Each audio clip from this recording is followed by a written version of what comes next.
Oui. AFC M23 dans l'ensemble, ce qui est Sengelina Lubango, message na bango kutu ya monnaie ne penza o batindi balobi mama bibi avant kuto kota ba question nyonso yebisa ndeko Corneille Nangaa biso ba négociation Doha Washington soki nini tolingi yango te ainsi de suite. Mais bazali inquiet na ngambo na bango ya koyoka te information ebimi na ngambo ya rapport ya ba expert ya ONU ndeko Corneille Nangaa na mikolo ezali koya azali na makambo esengeli bongo akende ko régler liboso ya CPI. Tongo moko ekota na tomoni tende ko Corneille Nangaa bakei bongo na kokanga ye. Bakanga na CPI. Batalisi na rapport ya ba expert ya ONU. Na ebité ce que ozui tant quand même ya ko landa information. Mais est-ce que dossier judiciaire Corneille Nangaa bon, à la CPI. Tu peux confondre ba téléspectateurs na biso te. OK. Est-ce que rapport ya Nations Unies CPI de tindi bango ou pas? Non. Rapport à Nations Unies et Bimaka chaque année, c'est normal. Bon, et comme au Makambo ya CPI, bon, na évité, nana funinga na CPI. Plainte moko ezana yanga na CPI ezate, et cause à la pété, parce que eloko bakufundira kuna ezali pété. Mais Hollande quand même rapport. Mais par contre, un rapport. Par contre, la plainte est ébellée contre le régime à Kinshasa. Même si nous avons maître Menga, maître déposer la plainte. Et les plaintes, les raisons sont là. Mais là, quand il y a un rapport, on parle les non? Bon, si il y a un Corneille Nangaa. Pour le but de CPI, rapport, c'est deux choses différentes. OK. Makambo CPI, plainte moko exact pour Nangaa ezate et cause à la pété parce qu'il n'y a pas de raison exacte. Si vous avez rapport on est lobby nini. Et lobby makambo ebele na kokoma penza na bandi na oya ndeko Corneille Nangaa. Ouais, lobby nini na kati rapport. Est-ce que rapport est lobby que bafundinga que Nangaa salini? Rapport est lobby makambo ya Nangaa te. Rapport est sali description à ba événement au ba constater au bango ba constater c'est le ba quête na bango ndenge ba sala ka tout et tout. Mais je peux vous dire que ba rapport wana depuis toujours nous sommes, chaque année, il faut mettre un rapport. Mais non pas pour dire que non, ce qu'ils ont dit, et ça, ce qui makambo, ce qui est en dengenine. Mais il y a quand même beaucoup d'interrogations à se poser pour un rapport. Tout ça, ça la émission pour un rapport, mais il y a beaucoup de choses que je rejette et que je ne reconnais même pas. Et pensez qu'il y a quand même Makila, tango au monite na ba information bazali mingi kozongela yango likambo ya ndeko Corneille Nangaa lobi tolobi kuna za la liboso ya CPI derrière le dossier judiciaire au bazali corruption na kati ya rapport ke panzanga Makila e bangisi yo lobi singeli na kima na tika bitumba oyo na kati sana ngambo nazali leader. OK leader atalaka objectif à Kangamatoi. Pour ceux qui ont un objectif, OK, côté monsieur. Tous un objectif moko, o bazo loba loba. Et ça pour nous décourager, nous comme un ami, un objectif naïe, bah aujourd'hui sauter. Objectif n'a plus zali Congo. Objectif n'a plus zali que peuple congolais. Et puis objectif en net total. Si vous avez ça c'est dit n'importe quoi. On a vécu quand même grâce à que les cas épisode et c'est ça la responsabilité. C'est la responsabilité qui est la nôtre de continuer la lutte. J'ai trouvé les autres na sangana na bango objectif na biso ezali mokonde ezali Congo toza na agenda politique toza na offre politique pour na Congo offre politique wana ezali pour na avenir ya Congo et c'est quoi ça se résume à quoi la stabilité du Congo la paix mais le lancement du développement mais surtout la cohésion nationale et l'unité. Parce que non, le Congo est tellement divisé aujourd'hui, tout ça là que notre renversé. Au point que tu commis, quand tu regardes Maman Kapinga, on voit d'abord son ethnie ou sa tribu avant de voir la nation. Notre équation s'est renversée cela. Que to balula que non, ce que nous Maman Kapinga, on voit d'abord la nation congolaise. Et c'est ça notre mission. Pour tout comme on wana banguna bakozale belé, banguna wana nde bazo tia makelele, oh photo rapport, oh ceci pour balimiter to atteindre l'objectif. Nous avons les yeux dardés sur l'objectif. Quelle est votre relation actuelle avec l'ancien chef de l'État Joseph Kabila? Relation Nini. Vous allez penser quoi entretenir les lots. Mais vous avez dit que c'est l'ancien chef de l'État. C'est notre ancien président de la République. Au Moni, Congo, Naïbaka, Congo, nul n'est prophète chez soi. Okay. Dans d'autres cieux, un ancien chef d'État est une ressource. Sauf qu'en Kenya, et tu vois comment on gère l'ancien chef d'État. Sauf qu'en Ghana, tu vois comment sont gérés les anciens chefs d'État. Même en Afrique du Sud, ce sont des ressources pour leur pays. Mais dans le Congo, vous avez des ressources en Moko. Pièces rares. Mais qu'est-ce que vous en faites? Et vous avez même prêt que l'ancien chef d'État va Mboka Moussous. Vous avez un panel de médiation. C'est des anciens chefs d'État. Pour venir régler vos problèmes, alors qu'ils ne connaissent pas votre problème. Et vous en avez un. Mais qu'est-ce que vous en faites? Vous fingaye, vous bomaye, vous kangaye, vous condamnez à mort, vous sarabouye. Carrément de mort. Alors, quels sont mes rapports avec lui? Mais comment? Très bon rapport.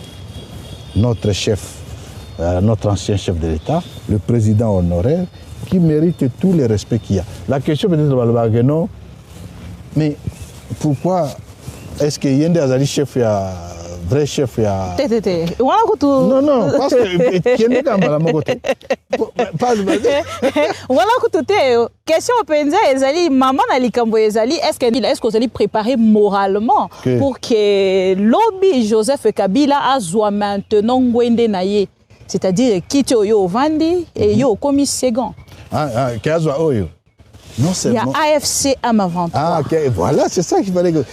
Est-ce que Kabila Naza Toza préparé que Yazwa Ngwende? Vous allez préparer moralement parce que tout le monde a kaka elongien de Corneille Nanga, mais lobby okomana sima. Il y a Joseph Kabila a commis du bosso na yo na kati ya AFC M23. De toute façon, depuis toujours, il a toujours été notre chef. Azad Tozaka toujours simanaye. Et na statut naye le ancien chef d'État, il est pièce rare, ancien chef d'État. Tozaka simanaye. Je peux vous dire, mon souhait même que nous aille à Penza comme président il y a AFC 23. Souhait nanga ya. Et puis ce n'est pas seulement souhait na biso nyos. Kaya non seulement yé, mais même yo, même ba tumusus. Boye aboko na kati ya AFC 23 pour tout libérer Mboka. Voilà, vous allez confirmer makambo au rapport il y a des experts, il y a ONI et qui bon na donc ce qui est ça que souhait que nous a comme lelo mo konzina biso. Bangonde batalisi. Bangonde batalisi. Que si c'est vrai, nzamba yoka bango po eloko to losambo na biso mi connaît ça que aya penza. Vous êtes préparé moralement. Pas préparé. Est-ce qu'il faut préparer alors que biso mo de to senga kaya? Il faut se préparer pour la nuit. On s'est préparé juste moralement pour aller à l'occasion au Sambo que non, tika ba blague one. De toute façon, on va condamner à mort. Ba songi ba sanction contre eux. Na makambo za ngo. A-t-il une influence na kati ya mouvement? Mais je peux quand même vous dire une chose. A-t-il une influence? Batuna qui est question en Afrique du Sud. Je réponds, oui, je réponds juste ce que Yemoko a répondu. Que non, il est président Kabila, ce qu'il y a Zakana Bisso na AFC 23. Mais les autres, c'est comment la recherche? Oui, mais notre souhait, c'est qu'il y a Poto Kembango, Poto Bongisamboka, Poto unir le pays. Lui, il a trouvé le pays et Kabana à Sangisa. Oyo mususu a écouté pays et Sangana. à penser. Il doit avoir cette responsabilité. Depuis que tu n'as yo eloko yo mwana na yo boti bien o akomisibo. Siko mona mutu moko aye akomo panzango. Yo kansaka nini? Il a la responsabilité. Donc le souhait que non aya non seulement yé mais aya na batu nyonso ezala ba sauvons la République démocratique du Congo. T'es non ça journaliste. Ah, je no osaki no kala journaliste. Journaliste kaka na ngene ko. Souci na ngeza que ezala sauvons la RDC. Ezala même les loba baza kuna ba c'est C64. 64. Ezala ba FCC, PPRD. Venez, vous n'avez pas de place là. Où est le président Minakou? Où est l'honorable professeur Chadari? Est-ce que c'est normal? Aujourd'hui, c'est OK, les lots na Makala, na Ndolo, sans compter la prison, cachot secret. Plein et plein de généraux, des officiers, Baswahili. Est-ce que ça doit continuer comme ça? Dès qu'on a armée, on a armée ou bien les lobakangi général oi. On se fait des personnes de la bakanga mukoni. Ata mutu moko te abimina na ta na boy rien. Plus de 100 officiers, 100 officiers. FARDC. Baza arrêté arbitrairement sans jugement. Est-ce qu'il faut continuer? Donc, notre souhait est à la président Kabila que aya 6 fois même quitté yaye je te comprends d'apembe mais to continue non seulement yé mais batunyoso maman Olive batunyoso batunyoso baza ko subir l'injustice ba ya ko rejoindre lutte parce que nous devons sauver le pays. D'ailleurs ça a beaucoup traîné. Mais ceux qui ont déjà na biso awa mbelo tamsu to sali émission na Lubumbashi ubi to sali yango na Mbandaka ubi to sali yango na nini na Kenge ubi na kati ya Kim nyonso zali koloba wana ezali kozonga toujours na kati ya rapport ngambo mosu bazali kotalisa te ndeko Corneille Nangaa ndeko Joseph Kabila bazali pour expansion militaire kokende tout droit te kokoma na ngambo ya Kinshasa et ngambo mosusu bandeko bazali ko si opposer na ezali bandeko mosusu ande bana ndeti bandeko ya M23 non M23 papa nyonso ezali M23 nde abandaki makambo nyonso c'est notre AFC non c'est notre socle coordination coordonnateur politique M23 ezali notre socle c'est là notre fondement na benga ngo souvent fer de lance OK nazali AFC nazali pe M23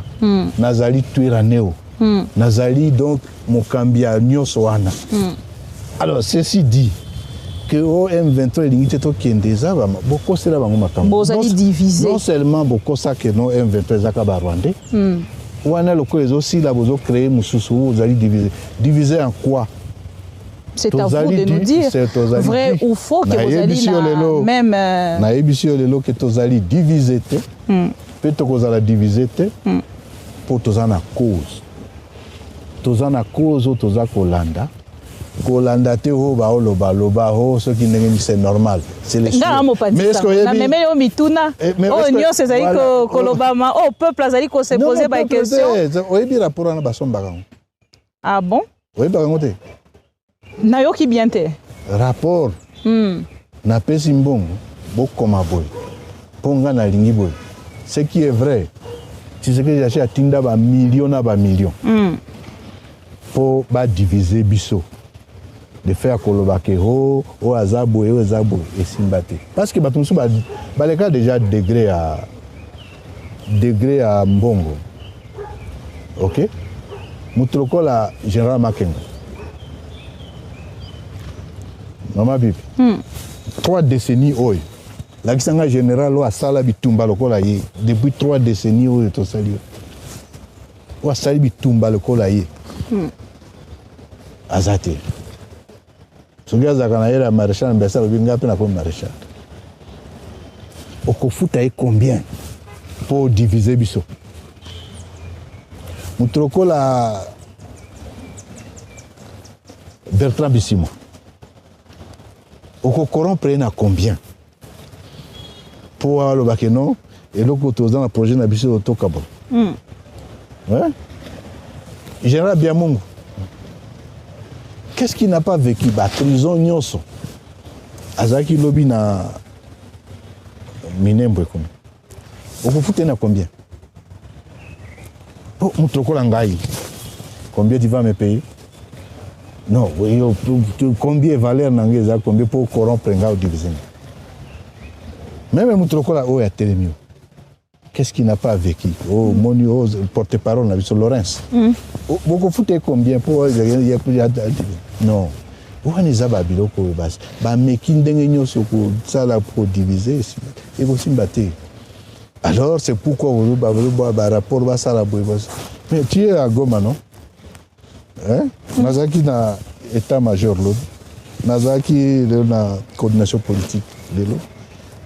Au Koutaïnga, Moukolan, tu pesa qui pesa ba civilité. Au Koutaïki batuni, il n'y a pas de division. Et puis ce qui M23 ou AFC, ce n'est pas deux choses. Moukambia M23 hier à Télémil Bossonal. Donc Moukambia AFC hier à Télémil Bossonal. Mukambi même à toi tirane yewana zo sona yo siko diviser point. Je sais que ça va souiller à battre belé ba kabwana pour ça non c'est ça l'espoir du Congo et congolais nous ça de l'eau na kamaka ce qui te pousse à dire to se retirer muke au qui Congo mo bimbesili qui même battre nous sacré. Je te dis madame je te dis je ne sais pas comment gérer ici. Même tu as présidium et il sacré. Bazo bengabi me yo zongi ponani. On a son téléphone kapona peso message. Et j'ai dit mais bien bozoli a bozo kuna bien ponani. Abi non espoir. Abi out dans prison à ciel ouvert. Ceux qui ont meki koloba bako kangangai bako botranga biloko bako tianga soki nini bako bomangai. Mais notre espoir, tant que tu se retirer qui n'a ouvert, mais vous n'avez aucune idée. C'est là comme ça. Bon, je ne peux pas le faire, mais tu n'as aucune idée de qui a appelé. Surtout dans la diaspora de Kolobasute. C'est ça l'espoir. Bon, espoir, on a besoin que nos bébés, c'est espoir et abattu. Oh, Tokabouani pour non. Mais entre-temps, nous avons notre plan. Nous avons nos contraintes. Est-ce qu'il faut avancer? Est-ce qu'il faut reculer un peu? Est-ce qu'il faut continuer à aller à gauche? C'est ce que nous suivons. Et c'est ce qui fait notre force. Mais kokaboneza kaka na oyo ngana lobite ba kotali sapeli kambo ba ressources ezali ko sala ke mais la bino penza division na kati ya AFC M23 même si ozali penza kotali sabiso na bosolo pe bosembote o ba congolais bazali kozela mais ndenge balobaka motema ye moko témoin likambo ba ressources n'est-ce pas ezali pe ko diviser AFC M23. Non que ressources est divisé biso hein. Gestion de ressources. Que gestion de ressources est divisé biso c'est normal. Maman otoza ko sala nous venons d'injecter une nouvelle gouvernance. OK. Batuma meseni que na ba habitude de facilité. OK. Ya koiba. Tant que vous avez côté ordre, il faut que nous se pélater. Nous sommes dans ça. Biso na ebsa ki $100 pour ebima. Il faut landa ba procédure. Pour te dire que tu as un bouquet, mais tu as un besoin belé. Il n'y a pas de désordre. Là, il n'y a pas de blague. Alors, ceux qui m'ont dit que nos ressources, n'est pas de ressources,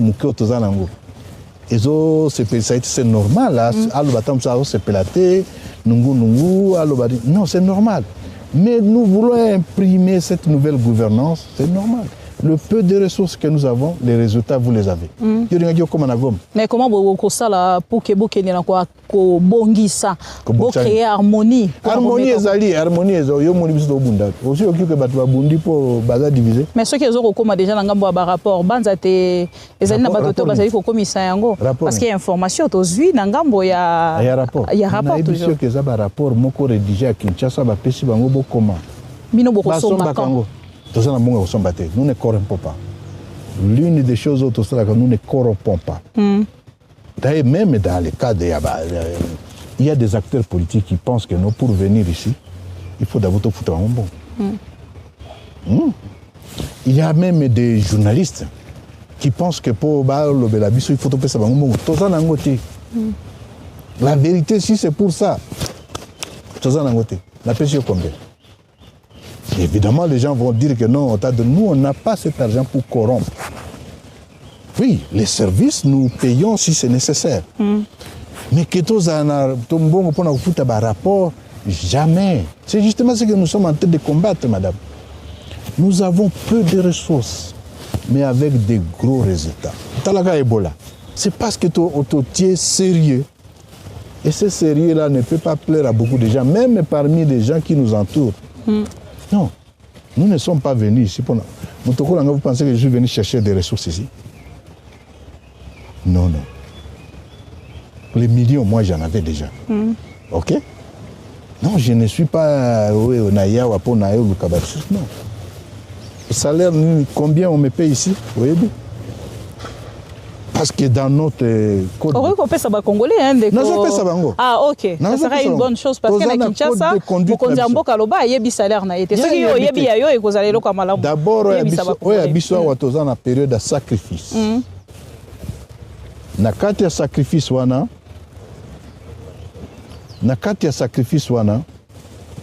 toza na salaire ti.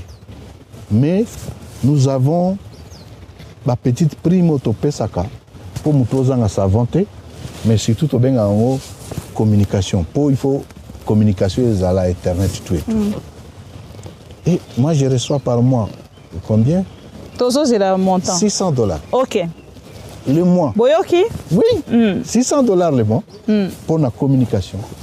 Et et même et quand la générale Makenga, nous avons des petits frères à Bengi et à communication. Et c'est ce qui fait que rationalisation à des résultats. L'armée, madame, la guerre coûte cher.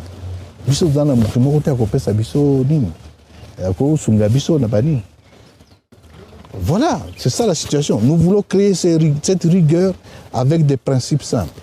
Transparence, redevabilité, mais surtout que ça l'a été.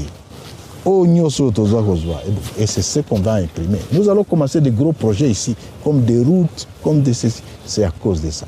De Corneille Nangalelo, Bozui Minembwe, point zéro, considérer Nangambo Nabiso te bo enterré Doha, processus au Bobandaki, à Bozala qui déjà n'a montré. Non, contexte d'abord. Tu récupérer Minembwe pour bâtir là jamais qu'on soit Minembwe. Ok. Tu as Biso tu as Minembwe. Deuxième contexte, au point zéro, ok? Avant signature et accord, il y a cessé le fait. Point zéro, c'est nous qui nous sommes retirés. À l'époque, là, ce n'était pas le retrait. Ils nous ont attaqués lorsque Tozaki s'est retiré. Nous provoquons comme d'habitude, ne respectant pas les accords. Il n'y a ni à cesser le feu, ni à Nîmes. Tobanda Kiawasa, on a fait plus de 7 mois. Chaque jour, le porte-parole n'a pas communiqué. On nous a tués, on nous a bombardés. Tina bino kutu comment bino milelo. On a fait des rapports. Les américains, les albanines. Je vous dis que même les union sacrée. Bazo bengabi maintenant. Bino bokomi bozaki espoir. Bokomi kaba plainte. Bino siko bo réagir sakate. C'était pour dire à ceux qui sont à la médiation, pardon. Toujours respecté, mais ils ont respecté. Au moment qui nous collons match na Léopard contre le Portugal. Qu'est-ce qu'il y a là-bas? Quand Tomi 1-0, avec Finga Bisso, a Fingi à chez président Azalimboa. Par la suite, qu'est-ce qu'il a dit? David Nikoloyo, Tokyo Yebinengi Tozo Beta Bango Kuna.